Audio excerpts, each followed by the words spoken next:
నమస్తే. కేటీఆర్కు హైకోర్టు నోటీసులు పంపించింది. ఎందుకంటే కేటీఆర్ తన యొక్క అఫిడవిట్లో పొందుపరిచినటువంటి అంశాలలో ముఖ్యంగా తన యొక్క తనయుడు పైన భూమి ఉంది. ఆ భూమికి సంబంధించినటువంటి వివరాలు, ఆ భూమి ఎక్కడి నుంచి వచ్చిందో కనీసం ఎక్కడ పొందుపరచలేదు. అసలు అఫిడవిట్నే తప్పుగా సమర్పించారంటూ కేకే మహేందర్ రెడ్డి కాంగ్రెస్ పార్టీ నుంచి పోటీ చేసినటువంటి అభ్యర్థి ఒక కేసు అయితే వేయడం జరిగింది. ఆ కేసు విషయంలో హైకోర్టు నోటీసులు అయితే పంపించింది. అసలు ఆ కేసు ఏంటి, ఆ కేసులో ఉన్నటువంటి మూలాలేంటి, కేటీఆర్ అక్కడ డిస్మిస్ అవ్వాల్సినటువంటి అవకాశం ఉంటుందా, సిరిసిల్లకు ఉప ఎన్నిక వస్తుందా, ఇవన్నీ అడిగి తెలుసుకుందాం. మనతో పాటుగా ఆ కేసు వేసినటువంటి కేకే మహేందర్ రెడ్డి ఉన్నారు. అన్న నమస్తే. నమస్తే. ఏంటి అసలు మొత్తం 3 రోజుల నుంచి నడుస్తూ ఉంది, సిరిసిల్లకు ఉప ఎన్నిక వస్తుందేమో అనే లెవెల్లో నడుస్తూ ఉంది. అసలు ఏంటి మీరు వేసినటువంటి కేసు యొక్క ఉద్దేశం ఏంటి? ఏదైతే ఎలక్షన్ కమిషన్ ఆఫ్ ఇండియా ప్రకారం ఏదైతే రూల్స్ అండ్ రెగ్యులేషన్స్ ఉన్నాయో దాని ప్రకారం పోటీ చేసే అభ్యర్థి ఎవరైనా ఇండిపెండెంట్ కావచ్చు, పార్టీల తరఫున పోటీ చేసే అభ్యర్థి అయినా ఆ ఎలక్షన్ కమిషన్ పొందుపరిచిన రూల్స్ అండ్ రెగ్యులేషన్కు లోబడే తమ యొక్క అఫిడవిట్ వేయాల్సి ఉంటుంది. ఆ నామినేషన్ సమర్పించాల్సిన అవసరం ఉంటుంది కదా. ఆ నామినేషన్తో పాటు మన పైన ఉన్న కేసుల గురించి కానివ్వండి, మన యొక్క ఆస్తుల గురించి కానివ్వండి, మన యొక్క డిపెండెంట్స్ మన పైన ఎవరైతే డిపెండెంట్ అయి ఉంటారో వాళ్ళ ఆస్తుల గురించి ఇవన్నీ కూడా మెన్షన్ చేయాల్సిన బాధ్యత పోటీ చేసే అభ్యర్థి పైన ఉంటుంది. అవన్నీ కూడా మెన్షన్ చేయకుండా వారు దానిలో తప్పుడు అఫిడవిట్ ఇచ్చిననేది నా యొక్క అభిప్రాయం. దాని ప్రకారం ఏంటంటే ఎవరైతే పోటీ చేస్తున్నారో ఆ పోటీ చేసే అభ్యర్థి తన కుటుంబం యొక్క వివరాలను ఇవ్వాల్సి వస్తుంది. తన పైన ఏదైనా కేసులు ఉన్నట్టయితే, క్రిమినల్ కేసులు ఉన్నట్టయితే, శిక్ష పడ్డట్టయితే వాటి గురించి కూడా చర్చించాల్సిన అవసరం అందులో ఉంటుంది కదా. వాటిని పొందుపరుస్తూనే వ్యక్తిగతంగా తన కుటుంబం పైన ఎన్ని ఆస్తులు ఉన్నాయి, భార్య పేరు పైన ఏం ఆస్తులు ఉన్నాయి, ఇలా బ్యాంకుల్లో ఎంత ఉంది, గోల్డ్ ఎంత ఉంది, స్థిరాస్తులు ఏంటి, చరాస్తులు ఏంటి, ఇవన్నీ కూడా చెప్పాల్సిన బాధ్యత పోటీ చేసే అభ్యర్థి పైన ఉంటుంది కదా. అదే మాదిరిగా నేను పోటీ చేసినప్పుడు కూడా నేను చెప్పాల్సిన బాధ్యత ఉంటుంది. నేను వారిపైన ఆరోపణ చేసింది ఏంటంటే కేటీఆర్ గారి యొక్క అబ్బాయి హిమాన్షు అనే ఎవరైతే ఉన్నారో వారి యొక్క వ్యక్తిగత విషయాలతో నాకు సంబంధం లేదు. వారి అబ్బాయి గురించి మాట్లాడాల్సిన అవసరం నా పైన లేదు, వారి కూతురు గురించి మాట్లాడిన అవసరం నా పైన లేదు. ఎందుకంటే రాజకీయం వేరు, కుటుంబం వేరు. అలా election commission of India rules ప్రకారం కుటుంబం యొక్క ఆస్తులను కూడా మనము పొందుపరచాల్సిన అవసరం ఉంది, ప్రజలకు తెలపాల్సిన అవసరం ఉంది. కాబట్టి ఇవాళ వారికి 2 సంతానం, ఒక కూతురు ఒక కొడుకు ఉంది. కొడుకున్నాడు. ఆ కూతురు గురించి వారు మెన్షన్ చేయడం జరిగింది, కొడుకు గురించి మెన్షన్ చేయడం జరగలేదు. ఎందుకంటే వారి ఉద్దేశంలో ఏంటంటే డిపెండెంట్ అంటే ఎలక్షన్ కమిషన్ ఆఫ్ ఇండియా తెలిపిన దాని ప్రకారం దాన్ని కూడా నేను కోర్టులో వేసిన దానిలో క్లియర్గా చెప్పడం జరిగింది. ఆ సెక్షన్ ప్రకారం డిపెండెంటే ఎవరైతే ఫైనాన్షియల్గా ఇండిపెండెంట్ అయి ఉంటారో, అటైనింగ్ మెజారిటీ ఆఫ్ 18 years తర్వాత ఇండిపెండెంట్గా ఫైనాన్షియల్ ఇండిపెండెన్స్ ఉండాలనేది వారి యొక్క దాని మీనింగ్.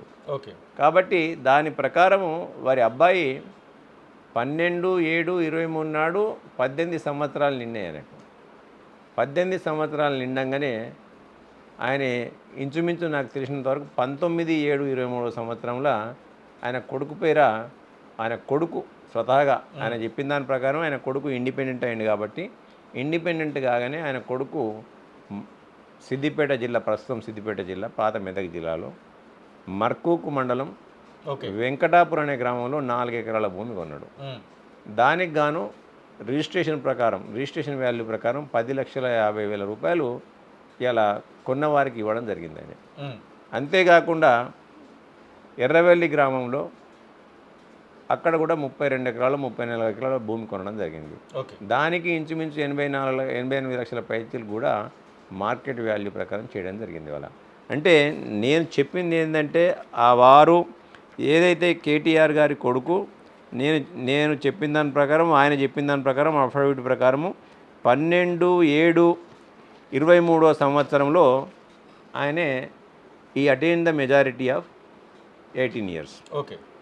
అప్పుడే ఈయన ఎంత పే చేసిండంటే 10,50,000 ఒకటి, 88,15,500 రూపాయలు ఒకటి వారు పే చేయడం జరిగింది. అదే మాదిరిగా అబ్బాయి చదువుల నిమిత్తం పై దేశాలకు వెళ్ళిండి. అలా పై దేశాలకు వెళ్ళినప్పుడు మరి ఆయన డబ్బులు ఏ విధంగా ఆయననే పోగుపరుచుకున్నాడా, వాళ్ళ తండ్రి తనకు ప్రోగు చేసి ఇచ్చిండు అనేది ఇప్పుడు కూడా. మీరు చెప్తున్నటువంటి విషయాలన్నీ కూడా కేటీఆర్ పోటీ చేసినటువంటి అఫిడవిట్ లో ఏమైనా పొందుపరిచారా? కనీసం నా కుమారుడి పైన వారు పొందుపరచలేదు కాబట్టి నేను వేసాను ఇవ్వాలి. ఎందుకంటే నేను నాకు కూడా కొడుకున్నాడు. ఓకే. నా కొడుకు 18 సంవత్సరాలకు సంపాదించలే. నేను మరి మా ఏరియాలో ఎవరిని అడిగినా కానీ వారి ఆస్తులు మా ఆస్తులు లెక్క పెట్టినట్టయితే మరి మా నాన్న గురించి చెప్తారు, వాళ్ళ గురించి చెప్తారు ఇవాళ. ఓకే. నేను స్వయంగా కేసీఆర్కి దగ్గర ఉన్నా కాబట్టి ఆయన పరిస్థితి స్థితిగతులు అన్నీ కూడా నాకు ఏర్పడు.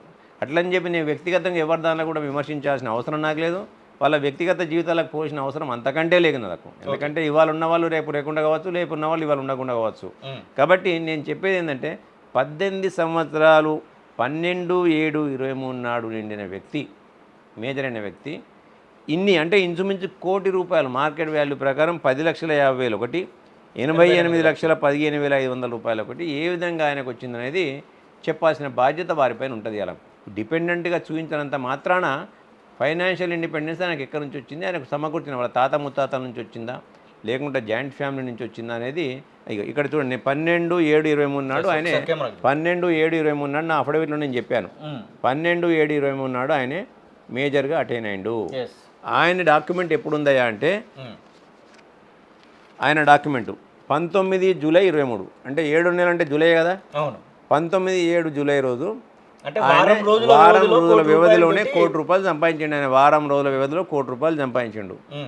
దానికి సోర్స్ ఎక్కడిది అనేది కావాలి. ఇప్పుడు నేను నా ఆరోపణ అంతా కూడా ఏంటంటే వారం రోజుల్లో ₹1,00,00,000 కొన్నది కూడా ఎక్కడి నుండి, మళ్ళీ ఆయనే ఎక్కడి నుంచో కాదు కొన్నది.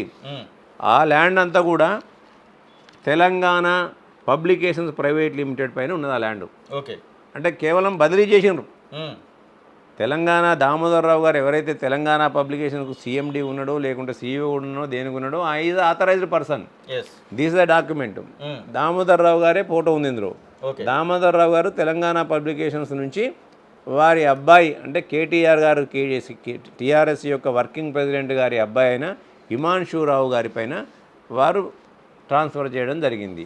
దాని కొరకు దాని నిమిత్తము మర్కూకు మండలంలోని వెంకటాపూర్లో 4 ఎకరాలు, ఎర్రవల్లిలో 32 ఎకరాల పైచిలకు, అది ఇంచుమించు 36 ఎకరాలకు ఇవాళ ₹1,00,00,000 మార్కెట్ వాల్యూ ప్రకారం ట్రాన్స్ఫర్ చేయాలి. మీరు ఇవన్నీ కోర్టు ముందట సబ్మిట్ అయితే చేస్తున్నారు. ఇంతకు ముందు గతంలో పొలిటీషియన్స్ సంబంధించినటువంటి విషయంలో దేశంలో ఎప్పుడైనా ఇట్లాంటి కేసులు వస్తే ఆ కేసుల విషయంలో డిస్మిస్ అయినటువంటి సందర్భాలు, ముఖ్యంగా ఎమ్మెల్యే పైన అనర్హత వేటుపడి ఉప ఎన్నిక వచ్చినటువంటి సందర్భాలు ఏమైనా ఉన్నాయి? ఎందుకంటే మీరు స్వతహాగా అడ్వకేట్ ప్రాక్టీస్ చేస్తూ ఉన్నారు, మీకు పూర్తి స్థాయిలో అవగాహన కూడా ఉంటుంది. ఎలక్షన్ కమిషన్ ఆఫ్ ఇండియా ఇంతకుముందు మాట్లాడి చెప్పాను మేము. ఎలక్షన్ కమిషన్ ఆఫ్ ఇండియా కొన్ని రూల్స్ అండ్ రెగ్యులేషన్ ఉంటాయి. తప్పుడు అఫిడవిట్ సమర్పించినందుకే వారు అనర్హత కింద ప్రకటించాల్సిన అవసరం ఉంటుంది. మన ఎక్కడనోగా దేశం అంతా కూడా కాదు, మన రాష్ట్రంలోనే 2 జరిగినాయి మొన్న రీసెంట్గా. అవును. ఒకటి శ్రీనివాస్ గౌడ్ ఒకటి, రెండోది వెంకట్రావు గారు ఒకటి. సరే, సబ్సిక్వెంట్గా వాళ్ళందరూ కూడా సుప్రీంకోర్టుకు పోయి స్టే పట్టుకొస్తున్నారు. తప్పకుండా ఎలక్షన్ కమిషన్ ఆఫ్ ఇండియాకు సమర్పించిన నామినేషన్ల పేపర్లతో పాటు అఫిడవిట్ ఏదైతే సమర్పించానో దానిలో తప్పుడు ఒక నిజాలు చెప్పినట్టు తప్పుడు ఆధారాలు చూపించినట్టయితే తప్పకుండా దానికి తగిన శిక్ష భారతదేశంలో కోర్టులు విధించిన సందర్భాలు ఉన్నాయి, సుప్రీంకోర్టు కూడా విధించిన సందర్భాలు ఉన్నాయి. దానికి కోకలు ఉన్నాయి. దానికి ఈయనేం అతీతుడు కాదు. వాళ్ళ చట్టం ముందు ఎవరైనా ఒకటే. కాబట్టి వారు ఏదైతే నేను ఆరోపణ చేసిన ఇవాళ ఆ ఆరోపణను ఏ విధంగా సమర్పించుకుంటారు, వారు కోర్టుకు ఏ విధంగా సమర్థించుకునే మాదిరిగా వాళ్ళు వాళ్ళ యొక్క జవాబు ఇస్తారు దానిపైన కోర్టు యొక్క అడ్మిషన్లో ఆధారపడి ఉంటుంది. ఇవాళ అది కాకముందే ఇలా నేను ఇచ్చినది కేవలం ఒక నోటీస్. ఇది అవును, దానికే గుమ్మడికాయలు దొంగలు కదా భుజాలు ఉంకున్నట్టు అరిసి గీ పెట్టుతూ ఉంటే దానికి అది వారి విజ్ఞత వదిలేస్తున్నాను నేను ఇవాళ. ఎందుకంటే ఏదైనా చెప్పదలుచుకుంటే కోర్టులో ఉన్నది ఇలా మ్యాటర్. ఇవాళ అవును, కోర్టులో సబ్జ్యూడిస్ అయిపోయింది. ఇవాళ కోర్టు ముంగట కేసు ఉన్నప్పుడు వాళ్ళు కోర్టుకు పోయి చెప్పుకోవాలి, పబ్లిక్ వెళ్ళి చెప్పుకుంటారు. ఇవాళ వాళ్ళ నాయన కూడా అదే పని చేసిండు. నాయన షేర్ అయితే నేను సభా షేర్ వెళ్ళినటువంటి ఇవాళనే ఆ ఎల్ నరసింహారెడ్డి గారు, జస్టిస్ ఎల్ నరసింహారెడ్డి కమిషన్ ఉందో వారు నోటీస్ ఇచ్చింది అంతే. అవును, ఈ ఆరోపణలు ఉన్నాయి, ఈ ఆరోపణలకు జవాబు ఇవ్వండి మీరు అని చెప్పిండు. దానికి నీకు అర్హతనే లేదు, నీకు అర్హత లేదనుకుంటే నీవు అర్హత లేదని చెప్పి నువ్వు కోర్టులో ఆయన కూడా వేసుకోలేకుంటే. దాని గురించి కొద్దిసేపు ఆగి మాట్లాడదాం. ఈ కేసు విషయానికి వస్తే మీరు 2024కు సంబంధించినటువంటి విషయంలో మీరు కేసు వేశారు. ఎప్పుడైనా 6 నెలల లోపట ఈ కేసులను తెంచాల్సిందే, ఖచ్చితంగా పొలిటికల్ కేసులు, ఈ ఎమ్మెల్యేల అనర్హత కేసులకు సంబంధించిన తెంచాల్సిందే అని చెప్పేస్తూ ఉంటారు. ఈ ఈ విషయంలో మీకు నమ్మకం ఉందా? మళ్ళీ సేమ్ గతంలో మాదిరిగా శ్రీనివాస్ గౌడ్, ఇంకొకరి తెల్ల వెంకట్రావు మాదిరిగా మీదికి వెళ్తారు అనేటువంటి ఏమన్నా ఆ యొక్క అపోహ ఏమైనా కలుగుతూ ఉందా? ఇప్పుడు చట్టం ప్రకారం ఉమ్, 6 నెలల లోపల ఎలక్షన్ పిటిషన్స్ అన్నీ కూడా డిస్పోజ్ అయిపోవాలి. ఎస్, దానికి వాది ప్రతివాది ఇద్దరు కూడా సహకరించాలి. అవును, దాంతోపాటు కోర్టుకు ఉన్న వెసులుబాటు ఏముందో కూడా కోర్టులు చూసుకుంటాయి. వాళ్ళకున్న మ్యాన్ పవర్ కానివ్వండి, వాళ్ళకున్న అందుబాటులో ఉన్న జడ్జిల సంఖ్య కానివ్వండి, ఇవన్నీ కూడా చూసుకుంటూ వాళ్ళకున్న ప్రెషర్ ఏదైతే వాళ్ళపైన కోర్టుల స్ట్రెంత్, కోర్టులలో ఎన్ని కేసులు ఉన్నాయి వాటిని అన్నింటి కూడా కేసు ముందుకు పోతుంది. చట్టం ప్రకారం మాత్రం 6 నెలల లోపల చేయాలనేది అదొక రూలు. మేము కూడా ఏం చేస్తామంటే 6 నెలలు అయిన తర్వాత కాలేదనుకోండి, నేను కూడా సుప్రీంకోర్టుకి వెళ్తా. ఓకే, సుప్రీంకోర్టుకి వెళ్ళి 6 నెలల లోపల దీన్ని విచారించే మాదిరిగా తీసుకోమని చెప్పి నేను ఒక డైరెక్షన్ తీసుకుంటాను. రేపు పొద్దున కోర్టు కేసు అడ్మిట్ అయిన తర్వాత 6 నెలల లోపల కాకుంటే. ఇవాళ ఏదో మనిషి ఆశాజీవి, అవును, నేను కూడా 6 నెలలు కావాలనే కోరుకుంటున్నా, అవుతుందని ఆశిస్తున్నా. ఓకే, అంత మాత్రాన పాత కేసులు నేను ఉదాహరణ తీసుకుంటూ ఉంటే చట్టాన్ని అయితే మనం కాపాడుకోవాలి కదా. అవును, చట్టంలో ఉన్న ఏదైతే నాకు చట్టం కల్పించిన హక్కులు, రాజ్యాంగం కల్పించిన హక్కులు నేను కూడా వాడుకోవాలి కదా. కాబట్టి ఏదైతే చట్టం, రాజ్యాంగం నాకు కల్పించిన హక్కులను నేను వాడుకుంటున్నా. వ్యవస్థల మీద నాకు నమ్మకం ఉంది. భారతదేశంలో పుట్టిన ప్రతి బిడ్డ కూడా ఈ రాజ్యాంగానికి లోబడి, ఇక్కడ ఉన్న చట్టాలకు లోబడే పనిచేయాలి. కాబట్టి నేను కూడా మీరు వేసినటువంటి పిటిషన్లో ముఖ్యంగా హిమాంశు రావుకు సంబంధించినటువంటి ఈ 36 ఎకరాల ఆస్తి గురించే ప్రస్తావించారా? ఇంకేదైనా విషయాలను అక్కడ కోట్ చేయడం జరిగిందా? ఇంకేదైనా విషయం? కేవలం దీన్నే కూడా ఇచ్చాను. నేను కేవలం దీని గురించి మాత్రమే కేసు వేయడం జరిగింది. ఇలా నేను వేరే వాడి గురించి వేయలేక. ఓకే, ఇలా ఇల్లీగాలిటీ జరిగింది, ఓట్లు కొన్నారు, ఓకే, ఇవన్నీ వీటి మీద నేను ఎక్కడ వేయాలి, ఇర్రెగ్యులారిటీస్ జరిగినాయి ఇక్కడ అని కూడా నేను ఎక్కడ వేయాలి. ఇక్కడ కేవలం నేను వేసింది వారి అబ్బాయి ఒక మెజారిటీ అటైన్ అయిన తర్వాత 1 వీక్ లోపలనే ఇంతే ఆస్తి ఏ విధంగా వచ్చింది అనేది తేటతెల్లం చేయాలని చెప్పి నేను అడిగడం జరిగింది. ఎందుకంటే ఇవాళ 18 సంవత్సరాలకు మెజారిటీ అటైన్ అయినంత మాత్రాన ఫైనాన్షియల్ ఇండిపెండెన్స్ రాదు ఎవరికి. ఎస్, తాత ముత్తాత రాస్తూ undivided joint Hindu family act కింద వచ్చే ప్రాపర్టీస్ ఉంటే తప్ప లేదు. అంతకుముందు ఉంటే వాటిని అన్నింటి కూడా పాత కోర్టుల, పాత అఫిడవిట్లలో ఆయన చూపించాల్సిన బాధ్యత ఉంటుంది. అవన్నీ రేపు వచ్చినప్పుడు నేను చూపిస్తాను. మరి అక్కడ హిందూ అన్డివైడెడ్ మీరు చెప్పిన దాని ప్రకారమే 2009 తర్వాత వచ్చినటువంటి 11 బై ఎలక్షన్స్, 2014, 2019, ఆ తర్వాత 2018-19, ఆ తర్వాత 2023 ఎక్కడ కూడా హిమాంశు రావు పైన ఆస్తులను చూపించినటువంటి దాఖలాలు ఏమైనా ఉన్నాయా? మీరు కూడా చూసుంటారు కదా అప్డేట్లను. చూపిస్తే ఏం చూపిస్తారు అక్కడ? కేవలం వారి పేరు ఏమైనా డిపాజిట్, పిల్లగాళ్ళ పేరు మీద డిపాజిట్లు ఉన్నాయి ఇవని చెప్తారు. జాయింట్ ఫ్యామిలీ కింద ఇంత ప్రాపర్టీ ఉందని చెప్తారు. హిమాంశురావు మీద ఉన్నప్పుడైతే ఎక్కడ చెప్పారు. ఇక్కడ సేల్ డీడ్ ఏమంటుంది, ఇంతకుముందు చూపించినంత మాత్రాన ఇక్కడ సేల్ డీడ్ ఏం చెప్తుంది, హిమాంశు పేరు మీద ఎప్పుడు కొన్నారు? 19/7/2024లో కొన్నారు వాళ్ళు. అవును, 2023లో 19/7/2023లో కొన్నారు. అంటే ఈ కొనుగోలుకైతే ఆధారం రావాలి కదా. అవును, ఆయన అంతకుముందు ఆయనకు ఏమైనా బిజినెస్ ఉందా, వాళ్ళ ఫ్యామిలీ బిజినెస్ ఉందా, లేకుంటే ఫ్యామిలీ ప్రాపర్టీస్ ఉన్నాయా, ఆ ఫ్యామిలీ ప్రాపర్టీస్ అమ్మినరా, అమ్మితే ఆ నుంచి వచ్చిన డబ్బులు ఇవ్వా, అంతకుముందు అమ్మితే ఒక మైనారిటీ పేరు మీద ఉండే ప్రాపర్టీసు, వాడి కోర్టు పర్మిషన్లు కావాలి. ఎందుకంటే 18 నాడే ఆయన, ఇలా 23 నాడే ఆయన మెజారిటీ, 15 నాడు మెజారిటీ అటెండ్ అయ్యిండు, 12 నాడు, ఈ వారం రోజుల్లో కోర్టులు ఎక్కడ పర్మిషన్ ఇచ్చింది ఆయనకు? ఓకే, ఇవన్నీ కూడా కావాలి కదా. ఇవన్నీ కూడా లీగల్గా చాలా డీప్గా పోవాల్సిన అంశాలు ఉన్నాయి ఇవన్నీ. కాబట్టి ఇవన్నీ కూడా కోర్టులో వారు వేసే ఏదైతే జవాబు ఉంటుందో దానిపైన ఆధారపడి మళ్ళీ నా యొక్క ప్రతి జవాబు ఉంటుంది. ఎస్, అంటే ఈ ల్యాండ్కు సంబంధించినటువంటి విషయాలను మీకు మీరుగా పోయి ఇప్పుడు ఒక ఎంక్వైరీ చేస్తే దొరికినాయని చెప్పేసి స్పష్టంగా అర్థమవుతా ఉంది మీరు చెప్పినటువంటి మాటలను బట్టి. రిటర్నింగ్ ఆఫీసర్ ఒకవేళ అప్పుడే ఎంక్వైరీ చేస్తే ఆ యొక్క అఫిడవిటే క్యాన్సిల్ అయ్యడానికి అవకాశం ఉండేది కదా. రిటర్నింగ్ ఆఫీసర్ విషయంలో, అక్కడ ఉన్నటువంటి ఎలక్షన్ ఆఫీసర్ల విషయంలో ఏదైనా మీరు చర్యలు తీసుకోవాలని హైకోర్టు నుంచి హైకోర్టు త్రూ పోబోతున్నారు. సరే, తప్పకుండా. ఒకటి అంశం ఏంటంటే సార్, అంటే ఇవన్నీ కూడా ఆధారాలు మేము చూపిస్తే రిటర్నింగ్ ఆఫీసర్ తీసుకునే ఆస్కారం ఉంటుంది. అక్కడ ఉన్న షెడ్యూల్లో ఉన్న దాని ప్రకారం ఏంటంటే షెడ్యూల్ ప్రకారమే నామినేషన్ వేయాలి. ఫలానా డేట్ నాడు వేయాలి. అవును, ఫలానా డేట్ నాడు వేసిన తర్వాత ఆయన ఆస్తులు ఏందో నాకు తెలియదు కదా. వేసిన తెల్లారి వాళ్ళు డిస్ప్లే చేస్తారు. ఇవన్నీ ఏదైతే విడ్డాస్ వాళ్ళు డిస్ప్లే చేస్తారు. డిస్ప్లే చేసిన తర్వాత ఆయన ఏం చెప్పిండు అనేది నేను చూసుకోవాలి. చూసుకొని అప్పుడప్పటికి నేను ఆధారాలు సమర్పించే టైం నాకు ఉండదు. నేను అవన్నీ కూడా సర్టిఫైడ్ కాపీస్ తీసుకోవాలి. కాబట్టి ఆ ఉన్న టైం లిమిటేషన్లో మనం వాడికి సమర్పించే టైం చాలా తక్కువ ఉంటుంది. ఆ ఎంక్వైరీలో జనరల్గా ఏంటంటే ఆ రిటర్నింగ్ ఆఫీసర్ గారు ఆ డిస్క్రిప్షన్ ఉపయోగిస్తారని నేను అనుకోవాలి. ఉపయోగిస్తారు చాలా సందర్భాల్లో, కానీ ఇవన్నీ కూడా కూలంకషంగా మళ్ళీ వాళ్ళు కూడా దాన్ని ఎంక్వైరీ చేసి ఇవన్నీ చేయాల్సిన అంశాలు కాబట్టి ఇలా డీటెయిల్గా పోతే వాళ్ళు చేస్తారని అయితే నేను భావించట్లేదు. ఎందుకంటే చేసి ఉంటారు, election commission of India rules ప్రకారం వాళ్ళు చేయాలి. అవును. కానీ వాళ్ళు కూడా దానికి ఆధారాలు చూసుకోవాలి. చూసుకున్న తర్వాతనే చేయాలి. నేను ఇచ్చిన సర్టిఫికేటే కరెక్ట్ అని కాదు కదా, వాళ్ళు మళ్ళీ దాన్ని వాళ్ళు క్లారిఫై చేసుకోవాలి, క్లారిటీ తెచ్చుకోవాలి, చేసిన తర్వాత చేయాలి. డెఫినెట్గా ఆధారాలు చూపిస్తే ఎలక్షన్ కమిషన్ ఆఫ్ ఇండియా వాడిని కొట్టివేసే ఆస్కారం ఉంటుంది వాళ్ళ. అందులో నాకు ఇన్ఫర్మేషన్ ఉంది తప్ప నేను ఆధారాలు నాకు లేవు కదా. ఇప్పుడైతే ఆధారాలు చేతికి వచ్చినాయి కాబట్టి ఎలక్షన్ పిటిషన్ చేయడానికి టైం ఉంది. ఆ టైంలో నేను వేయాలి. ఇంకా కూడా అనేకంగా నాకు అనుమానాలు ఉన్నాయి. ఇంకా ముందుకెళ్తే కేటీఆర్ కూతురు పైన ఆధారాలు కొన్ని ఆస్తులు ఉన్నట్టుగా చూపించడం జరిగింది అఫిడవిట్లో అంటున్నారు. ఆ ఆస్తులైనా ఇంకేదైనా ఉన్నాయేమో అనేటువంటి కోణంలో ఎంక్వైరీ ఏమైనా కేకే మహేందర్ రెడ్డి చేయబోతున్నాడా మరి? డెఫినెట్గా నేను ఒకటి మాత్రం చెప్పగలుగుతున్నాను ఏంటంటే అవన్నీ ఎలక్షన్ పిటిషన్ పరిధిలోకి రావు మేము తర్వాత. వారి యొక్క ఆస్తులు బినామీలు కానీ ఏవి కానీ ఎక్కడ కూడా అనేది మాత్రం నేను తీయాల్సిన పని లేదు. తెలంగాణ సమాజమే బయటికి తీస్తుంది. ఎందుకంటే వాళ్ళ దోపిడీ ఆ విధంగా ఉంది కాబట్టి ఇలా తెలంగాణ సమాజమే బయటకు తీసి మాకు ఇస్తుంది. వాళ్ళ మాకు వ్యక్తిగతంగా ఎవరి మీద ఏం లేదు. సరే అయిపోయింది, ఎలక్షన్ అయిపోయింది, మనం కొట్లాడినాం పోయినామని మేము అనుకుంటాం. కానీ ఎవరైతే దోపిడీకి గురైనరో వీళ్ళ ద్వారా, వీరి యొక్క పరిపాలనా విధానంలో ఎవరైతే నష్టపోయినరో ఆ నష్టపోయిన వాళ్ళు చాలామంది వారు చేసిన అకృత్యాల గురించి బయట పెట్టడానికి, ఎందుకంటే ఇలా అవకాశం దొరికింది. మొన్న వరకు కూడా అణిచివేయబడ్డారు వాళ్ళు. నియంతృత్వ పొగడతో ఇవాళ ప్రజాస్వామిక హక్కులను, పౌర హక్కులను కాలరాస్తూ పరిపాలన కొనసాగించండి. ఇక్కడ దానికి భయపడరు చాలామంది. ఇలా ఆస్తులు ఉన్నా లేకున్నా ప్రాణంతో మనం బయటపడితే చాలు అన్న జీవులు చాలామంది ఉంటారు.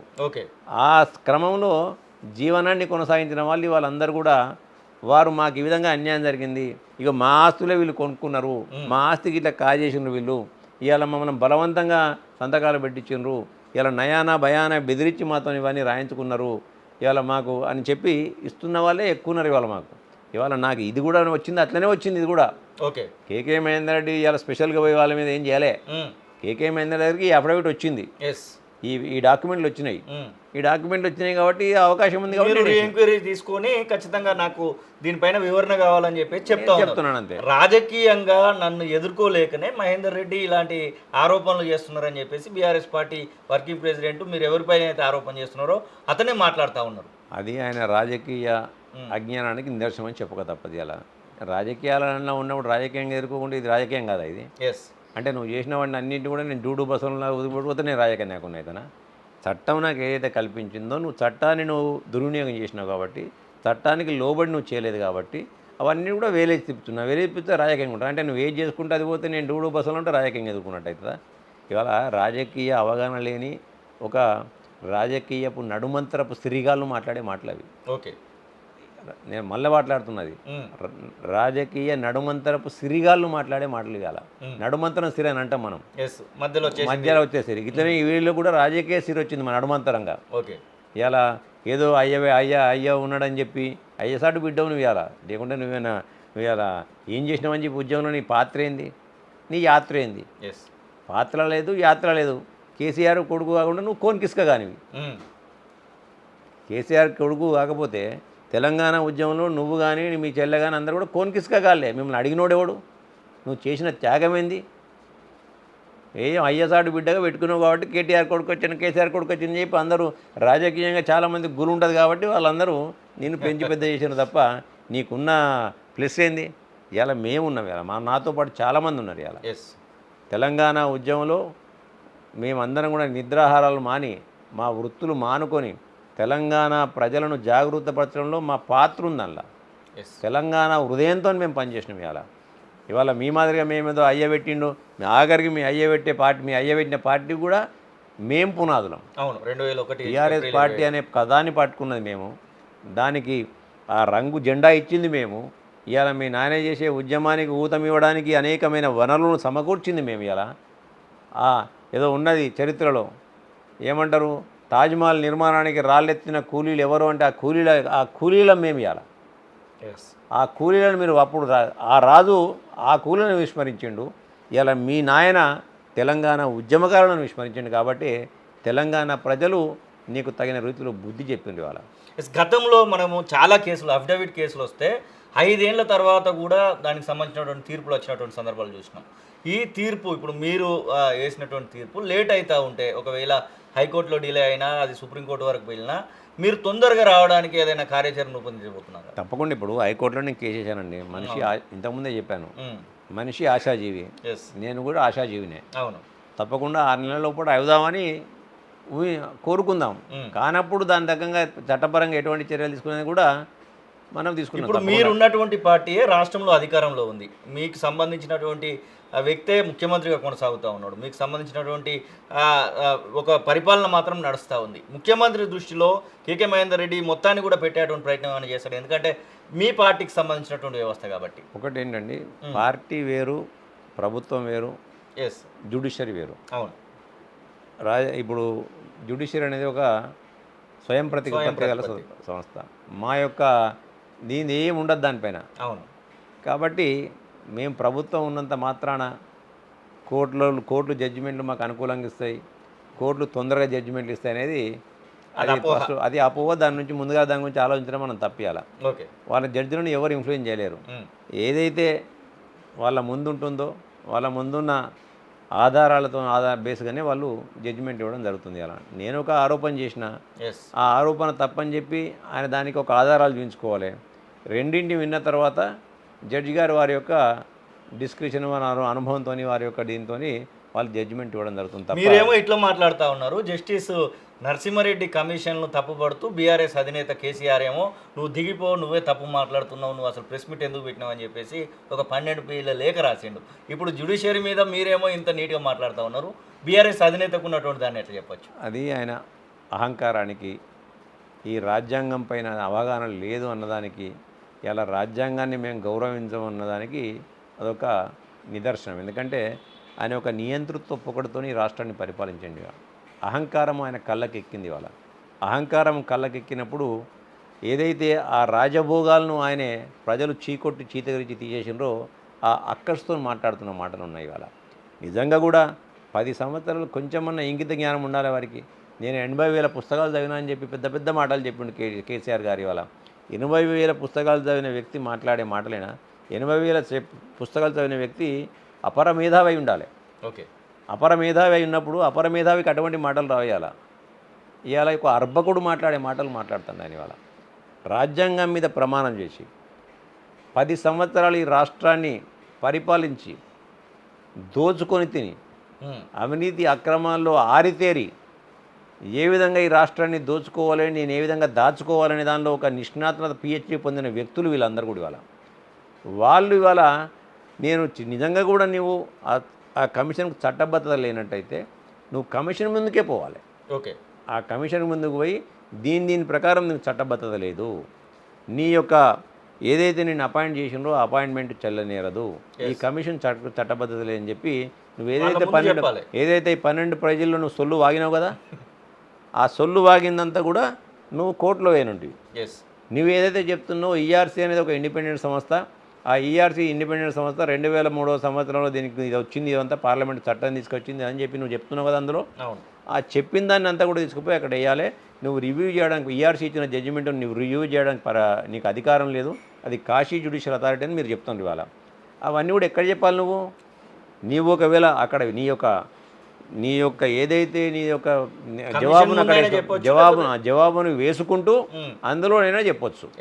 లేదంటే నువ్వు సుప్రీంకోర్టుకు పోయి దాని మీద కేసు వేయొచ్చు, లేకుంటే హైకోర్టుకు పోయి జాయించు. 10 సంవత్సరాలు పరిపాలించిన వ్యక్తికి ఇంత కూడా అవగాహన లేక మాట్లాడుతుంటే ఈ సమాజం సిగ్గుతో తల ఉంచుకుంటుంది. అలా ఇంతసేపు ఏంటంటే అధికారం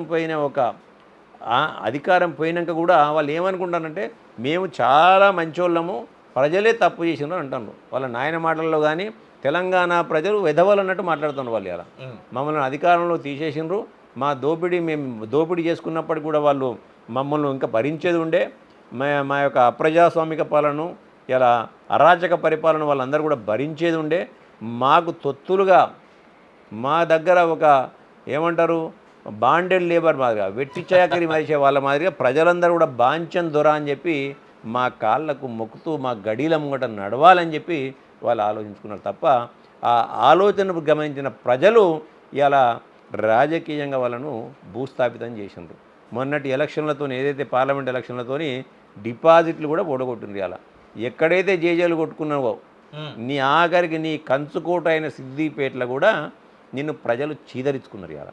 ఇప్పటికి కూడా సిగ్గు తెచ్చుకోకుండా ఉంటే ఇంకా ప్రజలు ఇంకా నిన్ను క్షమించరు ఇలా. తెలంగాణ ప్రజలకు ఇప్పటికైనా క్షమాపణ చెప్పి జరిగింది మమ్మల్ని క్షమించండి అంటే తెలంగాణ ప్రజలు ఇలా సహృదయంతో ఆలోచించే ప్రజలు ఇవాళ. నీకు క్షమాపణ అడిగితే సగం పాపం పోతుంది ఇవాళ నీకు. ఓకే, కానీ ఆ క్షమాపణ కోరకుండా ఇప్పటికి కూడా ఇంకా అహంకారంతో ఇలా వ్యవస్థలను కించపరిచే మాదిరిగా వ్యక్తులను కించపరిచే మాదిరిగా మాట్లాడితే అది ఆయన రాజకీయ అజ్ఞత. చాలామంది కేసీఆర్ని ఇంతవరకు మేధావులు చాలా మేధావి అనుకున్నారు ఇలా. మేధావి కాదు ఆయనని, ఆయన ఒక మేత ఆవని తెలిసిపోయింది అలా.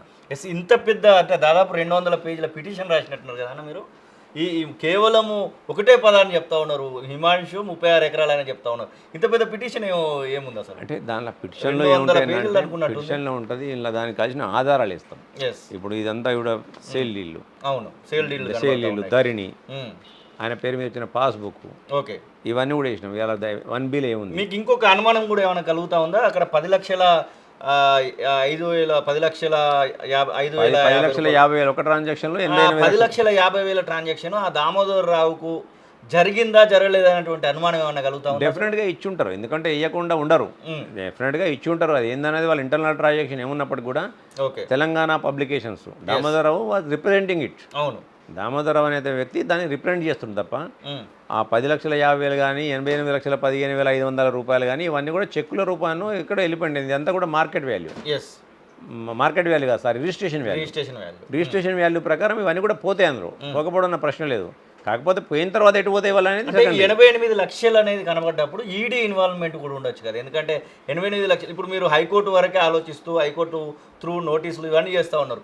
ఈడీ ఈ 88 లక్షలు ఎక్కడికి వెళ్ళి వచ్చినాయని చెప్పేసి హిమాంశు దగ్గరికి పోవడానికి కూడా అవకాశాలు ఉంటాయేమో అని చెప్పేసి కొన్ని చెప్పాల్సి ఉంటాయి, కొన్ని చెప్పాల్సి ఉంటాయి. దీనికి అనేకమైన పర్యవసనాలు ఉంటాయి. ఇప్పుడు నేను కూడా అనేక కోణాల్లో ఆలోచిస్తాను. ఎంతవరకు ఇది చట్టంలో ఇది చట్టానికి లోబడి ఉంటుంది, చట్టానికి మనం చేసినంత ఒక ఆరోపణ చేసినంత మాత్రం నిలబడాలి.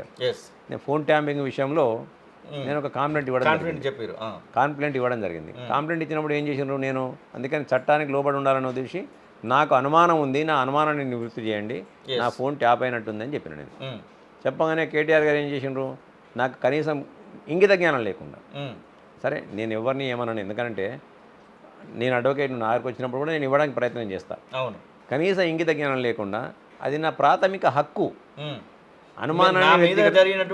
నాకు అనుమానంగా ఉంది, నా ఫోన్ను ట్యాపింగ్ చేసినట్టు, దాన్ని మీరు నివృత్తి చేయండి అని ఇవ్వడం నా ప్రాథమిక హక్కు. అది నాకున్న హక్కును కూడా నువ్వు ఏమిదిగా మాట్లాడినావంటే నీకు హక్కు లేదు, నువ్వు ఏం చేస్తున్నావు, నా మీద ఎదురుదాడి చేస్తున్నావు అని చెప్పి నేను నా ప్రతిష్టకు భంగం కలిగిందని చెప్పి నాకు పరువు నష్టం దావా కింద నోటీస్ ఇవ్వడం జరిగింది.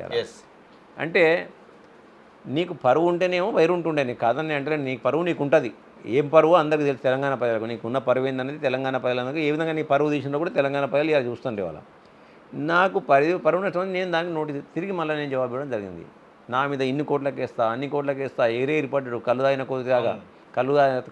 కొద్దిగా ఎగిరేరి పడ్డాడు. ఏమైంది వాళ్ళ? నేను తిరిగి నోటీస్ ఇవ్వడం జరిగింది. వాళ్ళ ఇచ్చిన తర్వాత అక్కడనే పడిపోయింది. వాళ్ళ కేవలం ప్రచార ఆర్భాటాల కొరకు ఎందుకు ఇవ్వాలి? ప్రచార ఆర్భాటాలు కావాలి కదా, కావాల్సింది చట్టానికి లోబడి మనం ఉండాలి, రాజ్యాంగానికి లోబడి మనం ఉండాలి. ఎందుకంటే మనం దాని మీద ప్రమాణం చేసి వస్తున్నాం. దాని మీద ప్రమాణం చేసి వచ్చినప్పుడు రాజ్యాంగాన్ని గౌరవించాల్సిన బాధ్యత మన పైన ఉంటుంది. అలా ప్రజలందరూ కూడా మనం గమనిస్తున్నారు. ఒకసారి కాకుండా ఒకసారి వాళ్ళు సమయం వచ్చినప్పుడు వాళ్ళ యొక్క తీర్పు అనేది ఇస్తుంది. ఇచ్చింది కూడా నీకు. అవును, ఇవాళ నువ్వు అనేకమైన ఉత్తర ప్రగల్భాలు కొట్టినావు. నా దగ్గరికి వస్తే చెప్తున్నా మీకు ఎలా అంటే ఇది దానికి సంబంధించిన అంశం కాదు, దానికి సంబంధించిన సందర్భం కూడా కాదు. కానీ నేను చెప్తున్నా, మా సిరిసిల్ల కాన్స్టిట్యున్సీకి వచ్చి దయచేసి మీరు ఎప్పుడన్నా, ఓకే నేను మీకే చెప్తున్నా, దయచేసి మీరు ఎప్పుడన్నా తొలి వెలుగు వాళ్ళు వచ్చి సిరిసిల్ల కాన్స్టిట్యున్సీలో ఎన్ని అపాయింట్మెంట్ ఆర్డర్లు ఉన్నాయో ఒకసారి అడగండి మీరు. ఓకే, ఎవరు వచ్చిన వాళ్ళకు ఒక అపాయింట్మెంట్ ఆర్డర్.